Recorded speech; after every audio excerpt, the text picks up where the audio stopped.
जो वैकेंसीज है उसका कार्डर जो है वो डिस्ट्रिक्ट है। तो ये डिग्री ऑफ जो फ्रीडम जो हुआ सिविल सर्विसेज के मामले में, 1 डिग्री ऑफ फ्रीडम अगर हम मान के चल सकते हैं, जॉब का खाली उसमें देखना होता है, इसमें 3 डिग्री ऑफ फ्रीडम है। और ये तीनों डिग्री ऑफ फ्रीडम जो होते हैं वो अगर मैथमेटिक्स के जो लोग जानकार होंगे तो जानेंगे कि परम्यूटेशन कॉम्बिनेशन में कोई लीनियर स्केलिंग नहीं होता है, वो x to the power y हो जाता है। तो अब आप इसको कैलकुलेट करके देखेंगे तो मुझे तो लगता है कि शायद इसमें वर्षों लग जाएगा। इसकी प्रोसेसिंग करते करते हम करेंगे। अगर हम सारे डिग्री ऑफ ऑप्शंस को अगर हम उसको दें, ये सब्जेक्ट तो खैर एक ही सब्जेक्ट कर रहा है, तो ये सारे डिग्रीज ऑफ ऑप्शंस अगर हम देंगे तो आज हमारे पास में पूरे दुनिया में भी जो कंप्यूटेशन फास्टेस्ट कंप्यूटर को भी लगाया जाएगा तो भी इसमें मेनी फोल्ड टाइम लगेगा, जो कि व्यवहारिक किसी भी हालत से व्यवहारिक नहीं होगा। तो हमारे पास 2 ही समाधान है इसका। या तो हम डिग्री ऑफ फ्रीडम कम करें, मतलब कि हम उनको ऑप्शंस कम दें, हम डिस्ट्रिक्ट का ऑप्शंस न दें, डिपार्टमेंट का ऑप्शंस न दें, सीधा सीधी हम उसको सिर्फ लेवल का ऑप्शन दे करके हम निकाल दें, तो तब ये कुछ संभव हो सकता है। लेकिन जैसा कि पिछले बार भी पीसी में काफी लोगों में से ने कहा था और मैंने देखा भी बाद में कि कई कैंडिडेट्स जो टीआरई 1 में सिलेक्शन जिनका हो चुका है वो टीआरई 2 में सिर्फ इसलिए एग्जाम दे रहे हैं क्योंकि उनको जिला गलत मिल गया या अपने पसंद का जिला नहीं मिला। तो इसका मतलब है कि ये डिग्री ऑफ फ्रीडम जो था, जो ऑप्शन जो था जिला का, इसको हम नकार नहीं सकते, हमको उसको देना ही देना है। और वो अपना मेरिटोरियस कैंडिडेट अपना उसके पास अगर हम ऑप्शन डिनाई करते हैं इसलिए कि उससे कम मेरिट वाले लोगों को हम बेनिफिट दें तो ये उनके लिए अन्याय होगा। इसलिए इसका सबसे सरल तरीका वही तरीका है कि मल्टीपल रिजल्ट्स दें और मल्टीपल रिजल्ट्स देने के बाद वो अपना विवेक अपना इस्तेमाल करे, अपना इंडिविजुअल, और जब उसके बाद जब जो सीट बचता है वो सीट अपने संबंधित विभाग अपने नीति के अनुरूप वो अगर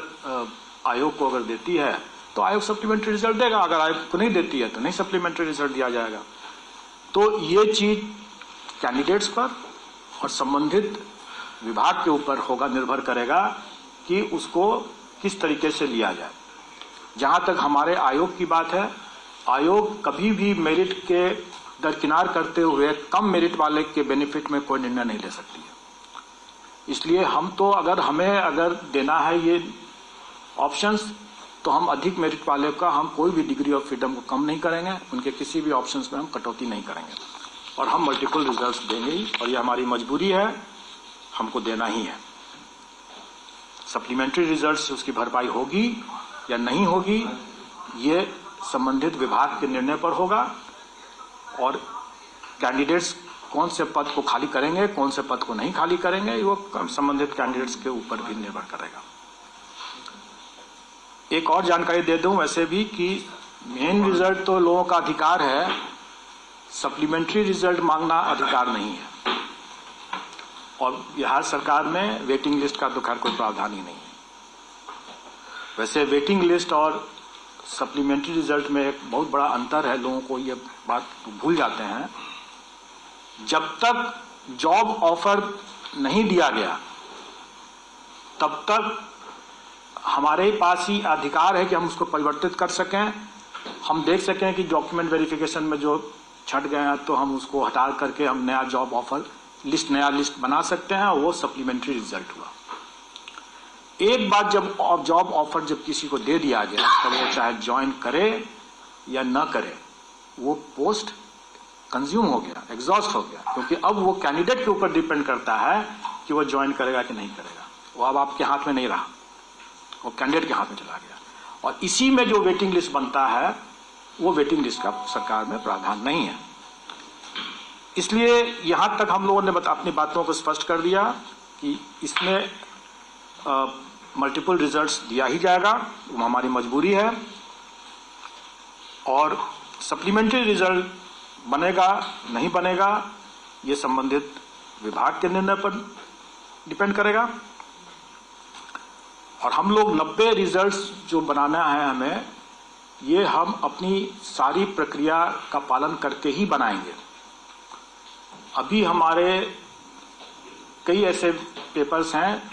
जिसका कि फाइनल आंसर की नहीं आया है। आप जानते होंगे कि हमारा आयोग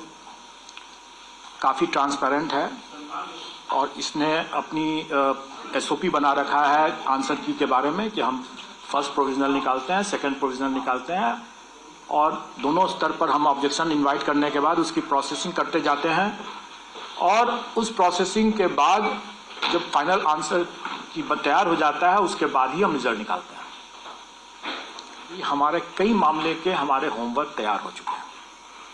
क्योंकि उसके पहले का हमारा बाकी जो बायोमेट्रिक अटेंडेंस सिस्टम से देखते हैं, हम कैंडिडेट्स को आइडेंटिफाई करते हैं, वो सब हम जो लिस्टिंग करते हैं कैंडिडेट्स को भी जो हम लोगों ने अभी ऑप्शंस दे रखा था। खास करके आपने देखा होगा कि SC/ST वेलफेयर डिपार्टमेंट के मामले में चूंकि वैकेंसी उसकी बाद में आई थी, इसलिए हम लोगों ने उसको समेकित करके ही किया था,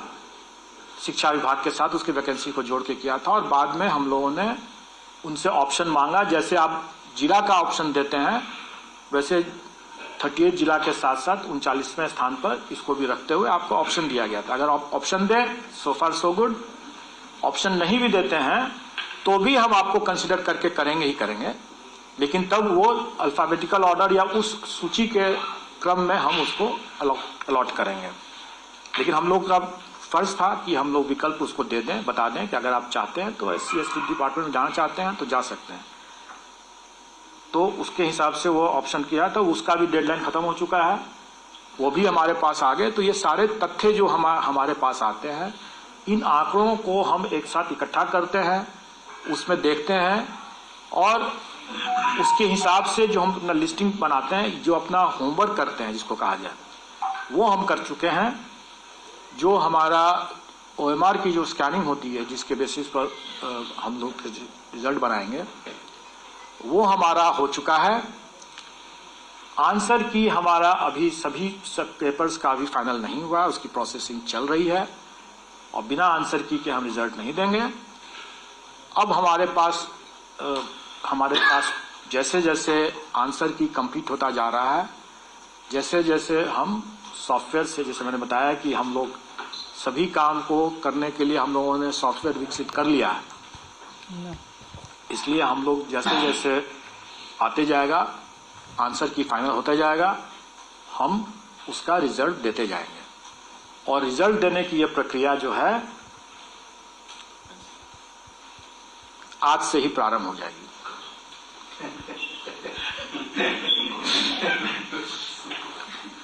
तो 25 के लिए वेट नहीं करने की जरूरत है।